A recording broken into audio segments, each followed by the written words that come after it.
Seja muito bem-vindo a mais um programa Negócios de Família, sempre gerado aqui a partir do estúdio da TV Cidade, em Farroupilha, na bela Serra Gaúcha.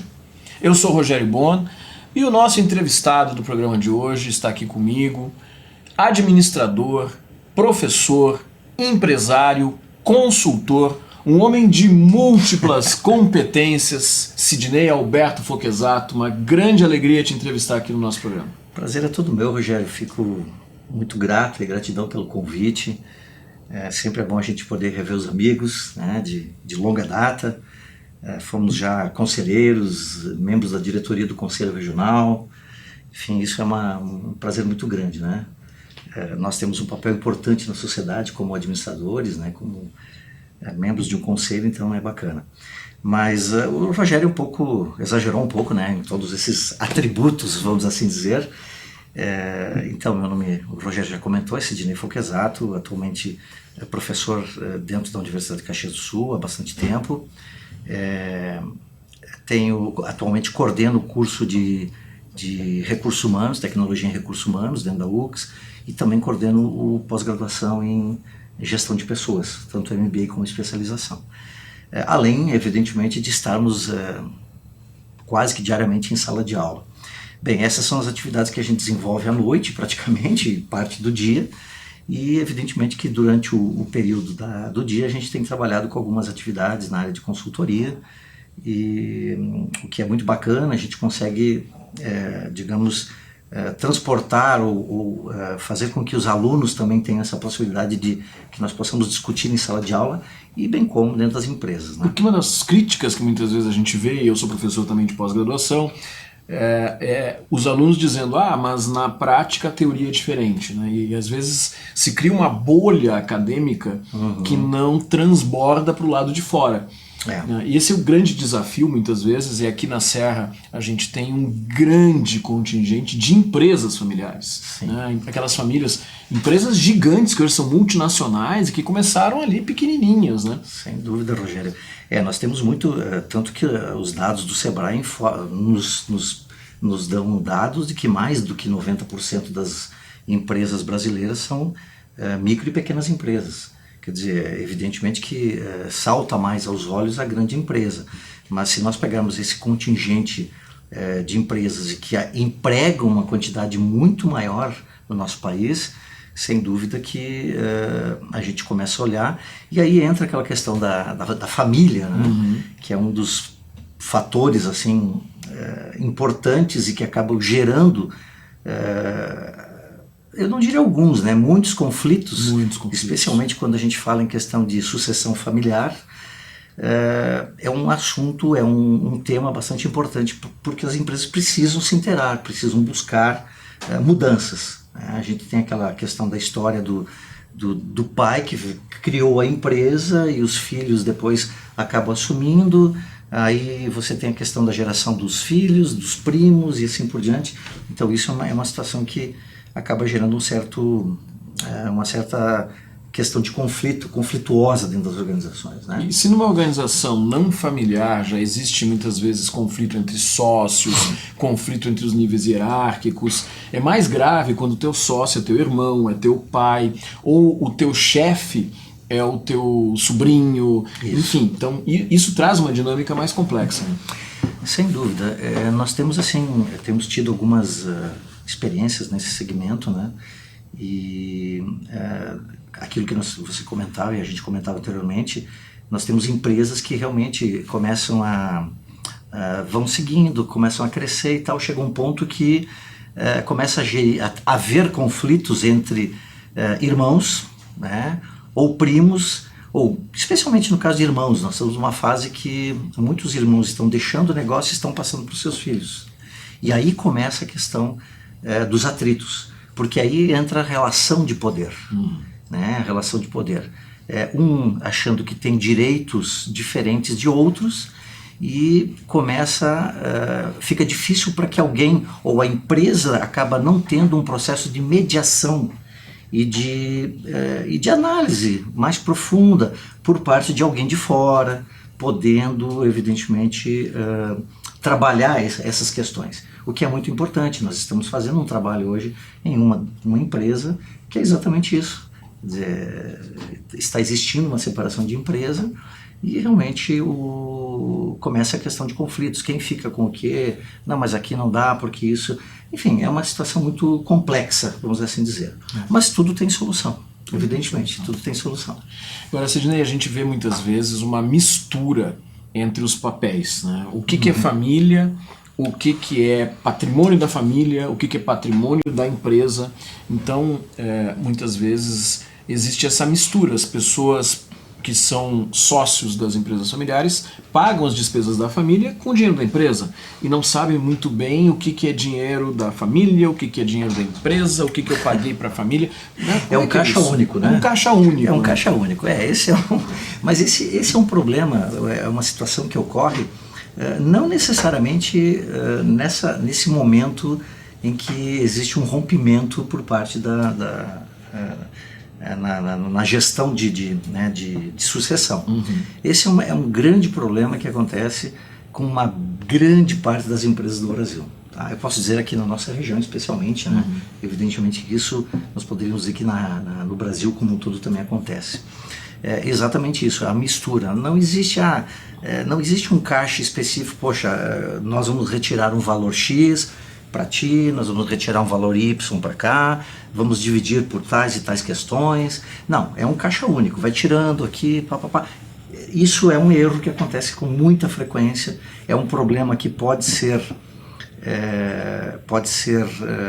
agravado, vamos assim dizer, exatamente pelo fato de que você acaba tomando certas decisões sem base técnica e, por sua vez, sem um controle mais apurado desses valores. Por isso que é sempre importante, evidentemente, que haja uma separação, que haja um controle, que haja uma definição clara. Olha, você que tem o cargo tal vai receber um prolabore de tanto, você vai receber outro prolabore, enfim, que haja uma negociação.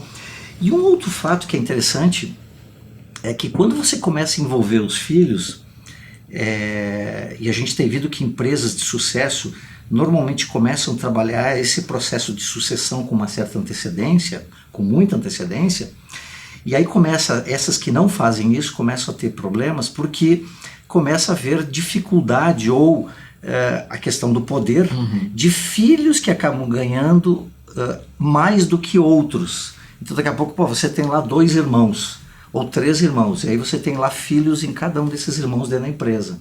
E aí você acaba definindo valores diferentes ou cargos diferentes sem critérios efetivos. E aí é importante que haja, sem dúvida, um processo de avaliação de competências. Isso é importante. Então isso é importante. E normalmente quando a gente pega empresas menores, e às vezes até médias, e por que não dizer grandes, não existe esse tipo de análise. Sim, mas vem cá, eu estou aqui nessa função. Por quais competências? Por que motivo efetivo? Então isso leva exatamente a falta de clareza, leva a esse tipo de conflito e evidentemente envolve também a questão financeira, que foi o teu comentário, a tua pergunta, né? Então quer dizer, poxa, mas por que eu estou ganhando a mesma coisa que o fulano, se eu estou fazendo mais, o meu cargo é maior, ou eu tenho competências que ele não tem, ou que ela não tem? Então esses são alguns fatores que acabam permeando todo esse processo, né? E um ponto muito importante, tu és um homem vinculado à educação, professor de uma universidade. Por vezes as empresas familiares acabam colocando em encargos pessoas que não têm preparo, cuja, vamos dizer assim, a conexão com o negócio é ser filho, ou ser irmão, ou ser primo, ou seja lá o que for. Quer dizer, essa pessoa, em muitos casos, não seria contratado por uma outra empresa para ter aquele cargo. Mas como é da família, acaba sendo colocado. Né? Isso é um problema importante também nas empresas familiares. Né? Sem dúvida, sem dúvida. Na verdade, nós temos hoje, se nós pegarmos uma grande parcela de empresas, evidentemente que nós temos empresários, donos de empresa que já têm um nível de conhecimento, de formação, de treinamento muito bacana, né? Mas nós temos muitas empresas, mesmo tendo esse nível de formação, que acabam não levando em consideração esse processo da competência, da capacitação.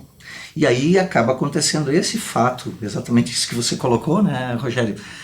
De você acabar colocando pessoas primos ou outras pessoas que não teriam condições de assumir, ou não têm condições, não teriam condições de assumir em outras empresas. Por isso que é importante que esses gestores principais, ou os donos da empresa, comecem cedo a preparar seus filhos. Ah, tudo bem, eu vou colocar meu filho aqui, o primo dele, que é meu irmão, que também tem lá um outro filho, vamos colocar, mas prepare-os. Preparar os sucessores, claro, e não criar herdeiros, né? Exato, sucessores. Comece a treiná-los, comece a educá-los para essa ideia. E pode chegar a um ponto em que esses filhos também tenham que cair fora do processo de gestão e colocar profissionais para administrar esse negócio, que é uma situação que a gente acaba enxergando em muitas empresas. Opa, pai se aposentou, o outro irmão se aposenta, os filhos estão preparados? Não estão preparados. E aí é importante, claro, nós estaríamos entrando numa seara onde uma pequena empresa dificilmente vai ter um conselho de administração, né? Onde você teria lá, além de alguns componentes da família, pessoas de fora para poder também orientar estes empresários de quais caminhos seguir. Porque às vezes assim, não, peraí, nós vamos reunir em 4, 5 da família e nós vamos decidir. E aí começa o conflito, a confusão. E é importante que haja, digamos assim, uma intermediação por parte de algum profissional, enfim, que oriente, ou um conselho de administração de algumas, 1, 2, 3 pessoas que possam orientar. E principalmente, voltando um pouquinho ao início da tua colocação, é preparar muito bem esses futuros gestores da empresa, se é que vão se tornar gestores, né? Então esse é um ponto. Uma dificuldade que a gente vê muitas vezes também dentro das empresas familiares é a falta de formalização das coisas. Como é nascida e muitas vezes se desenvolve no ambiente da família, então tu toma decisões na mesa do almoço de domingo, a briga que acontece dentro da empresa ela é trazida para dentro do ambiente da família, ou o contrário, né? E não tem muito claro, por escrito muitas vezes, quais são as atribuições de um, quais são as atribuições de outro, até onde um pode ir, que isso é algo... a descrição de cargos, né, as competências para cada área, isso são coisas que em empresas não familiares são absolutamente fundamentais. E que nas empresas familiares muitas vezes a gente não vê acontecendo. É verdade, Rogério, é muito comum que isso aconteça. Você pega, por exemplo, empresas que não tem nem sequer um organograma que define, né, que é a questão dos cargos que você falou. Então é importante, nós já tivemos essa experiência, né, de realmente começar a definir os cargos. Escuta, quem vai ser o quê? Quem é o quê? E sem dúvida a questão do organograma é importante, a questão de você ter um perfil de cargo bem claro, bem definido, até onde cada um pode ir, discutido, negociado, perfeito? Com pessoas de preferência. Se a empresa tiver competência, condições de fazer internamente com seus profissionais, perfeito. Mas que contrate, se não tiver condições, alguém para realmente implementar esse processo. E aí entra uma questão muito interessante, até de um trabalho que a gente estava desenvolvendo numa empresa, que é a questão bem dentro do que nós estamos conversando. Eram 2 irmãos, aí um irmão colocou o filho e o outro irmão colocou o filho. Um bem preparado, qualificado, e o outro ensino fundamental médio. Nada contra o ensino fundamental médio. Perfeito, pode ser uma pessoa com um tino empreendedor, né, diferenciado. Mas agora a gente percebia muito o conflito entre esses gestores. Porque, puxa, um tem que sair mais cedo, o outro não avisa, o outro sai, o outro não avisa. Então, questões de saídas excessivas, de conflitos por questões de remuneração que nós já comentamos, porque um faz uma coisa, outro faz outra, e não está muito claro os papéis. E aí vai, né, Rogério? Então, dentro disso que você coloca, é muito importante que a empresa defina claramente. Eu acho que esse é o primeiro ponto. É entender como funciona, qual é o funcionamento dessa empresa. E aí sim criar um organograma, fazer uma descrição de cargos legal, né? Mas a gente tem que tomar muito cuidado, porque às vezes, eu achei engraçado isso que você colocou, porque acontece bastante. Não é necessariamente, vamos pegar o exemplo de 2 irmãos, ou 2 irmãs, ou um primo e um primo que estão administrando o negócio. A questão é que às vezes a família acaba colocando minhocas na cabeça.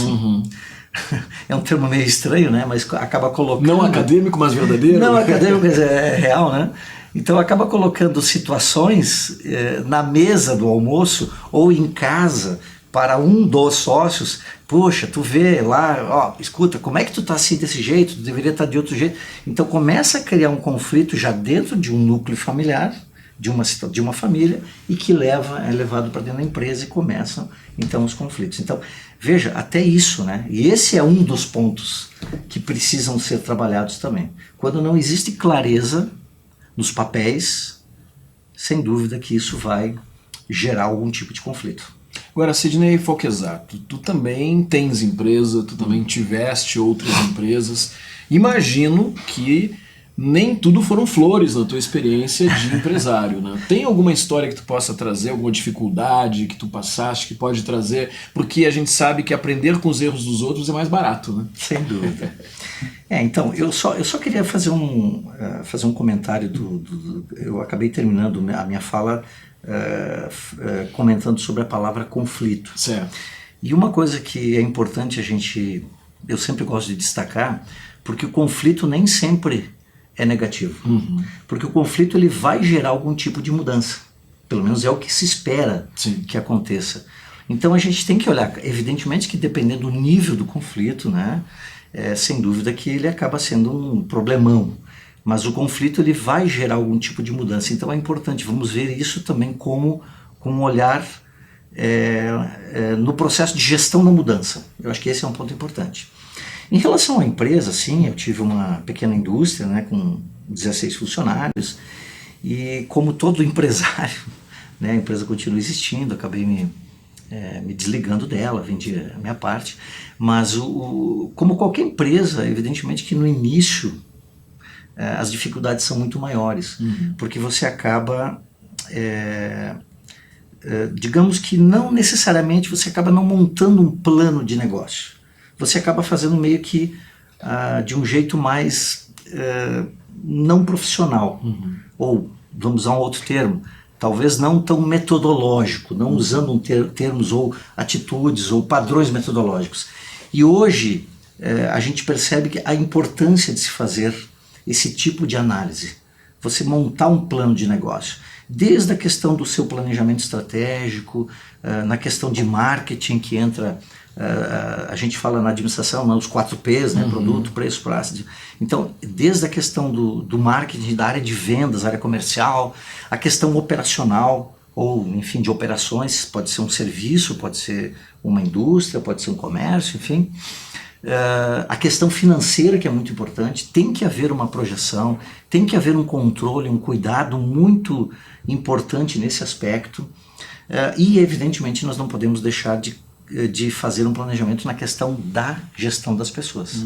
Porque, afinal de contas, com raríssimas exceções, se nós não tivermos pessoas, as empresas, evidentemente, que não vão existir. Exatamente. Então é muito importante que a empresa faça esse tipo de análise, esse tipo de projeção de negócios, para que ela tenha uma vida teoricamente não, na prática, né? Maior. E eu diria que talvez no início da empresa, quando eu comecei, eu diria que nós cometemos algumas falhas nesse sentido, né? A gente acabou não conseguindo ou não fazendo algumas etapas desse planejamento e evidentemente a gente acabou tendo dificuldades. Mas nós conseguimos dar a volta. Nós conseguimos. O mercado, como qualquer outra atividade, é um mercado competitivo, né, Rogério? E a gente precisa se adequar a essas realidades do mercado. Então, foi uma experiência interessante.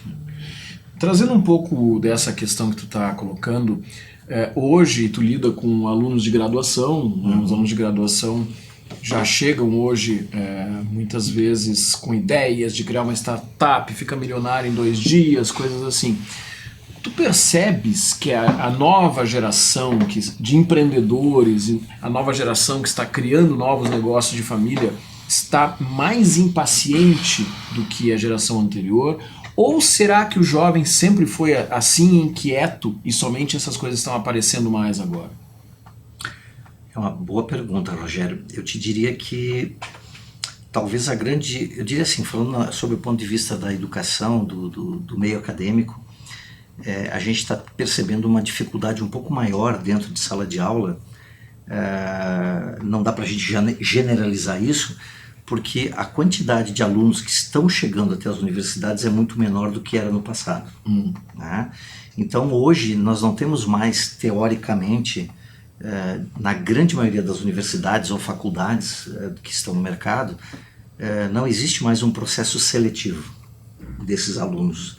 Hoje, na verdade, praticamente você se matricula, com exceção de 2, 3 cursos. E né? das federais. Né? E das federais, que existe uma concorrência muito maior, mas a grande maioria você se matricula e questão de minutos, enfim, você já começa a estudar.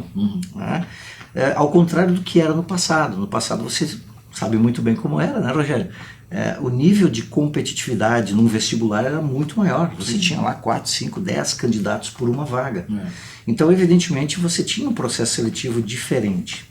Essa é uma questão que eu coloco sob o ponto de vista educacional. Mas o mercado se adapta a essa realidade, que é o que está acontecendo nas faculdades, nas universidades.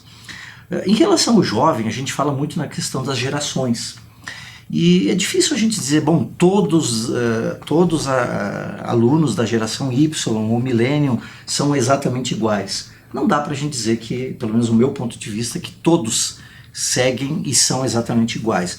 Nós temos aqueles alunos que são muito mais compenetrados, que se dedicam, que fazem todas as tarefas, e tu percebe um diferencial em termos de potencial desses alunos.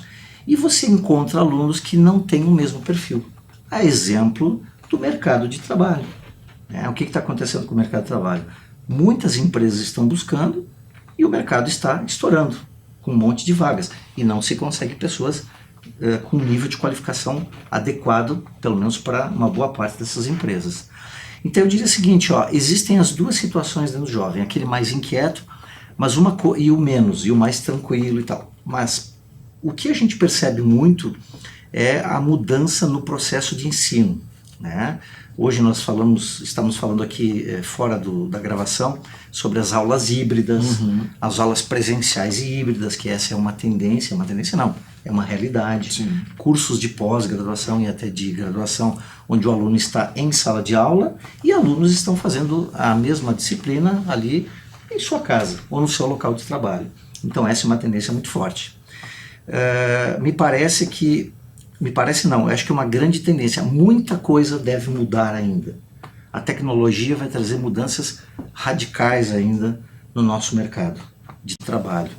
E não é novidade para ninguém que muitas profissões que hoje existem deixarão de existir e muitas que não existem passarão a existir, especialmente nesse segmento da tecnologia. Então é importante que esse jovem comece a prestar atenção e que as universidades e faculdades consigam mostrar essa linha de crescimento para que eles possam, enfim, ter uma qualificação bacana para o futuro. Né? Então, essa questão da tecnologia é uma coisa muito, muito legal, né? Tem muita coisa que deve mudar. Não sei se eu te respondi, mas pergunte, por favor. O que eu ia dizer é que a gente precisa estar pronto para se adaptar, para mudar. Isso. Né? Porque nós provavelmente não temos ideia de quais são as profissões que de fato estarão gerando vagas daqui a 5 anos, daqui a 10 anos, porque nós nos baseamos na experiência que nós temos, na vivência que nós temos, naquilo que já foi. muito mais do que as tendências que a gente imagina, né? Por exemplo, se a gente pensa em redes sociais, que hoje é uma coisa importante para tudo, para divulgação de produtos, para campanha eleitoral, para tudo, né? Qual vai ser a rede social que vai estar dominando os jovens e os não jovens daqui a 5, 10 anos? Não sabemos. Nós não sabemos. 5 anos atrás a gente olhava e ia imaginar que existia um negócio chamado TikTok, que os mais jovens iam estar vinculados a isso o tempo todo? Nunca. Nunca. Né? Pois é. E certamente existirão ou surgirão outras, né, Rogério? E essa mudança, ela é fundamental que o empresário procure se atualizar. Então esse é o ponto. A grande palavra, talvez uma das palavras-chave, se fala tanto em inovação, claro, é fundamental, mas assim, nós precisamos mudar, nós temos que ter um processo de aprendizagem contínua, é aprender, ter a mente aberta para a mudança, para a aprendizagem, porque o mundo que está chegando aí, ele vai exigir uma mudança significativa dentro das empresas, e o empresário que não estiver apto a isso, corre sério risco de fracassar. Então esse é um ponto que eu classificaria fundamental. O grande desafio.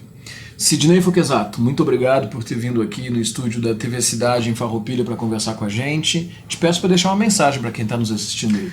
Gratidão, Rogério. Obrigado pelo convite. É um prazer aí nós estarmos compartilhando algumas ideias, né? Nenhum conhecimento, mas fico muito feliz pelo teu convite. E eu gostaria de dizer, fechando então, que o empresário precisa estar atento a essas questões da inovação e nós precisamos qualificar a nossa equipe de trabalho, porque nós estamos presenciando o que está acontecendo no momento. Nós não estamos encontrando profissionais qualificados para muitas áreas. Então o empresário tem que se preocupar com a inovação, com o treinamento dentro da sua empresa, com a qualificação da sua equipe e a qualificação dele, evidentemente, né? Então essa é a mensagem que eu deixaria. E um bom trabalho para todos. Semana que vem tem mais Negócio de Família, sempre aqui na TV Cidade. Até lá! Até mais.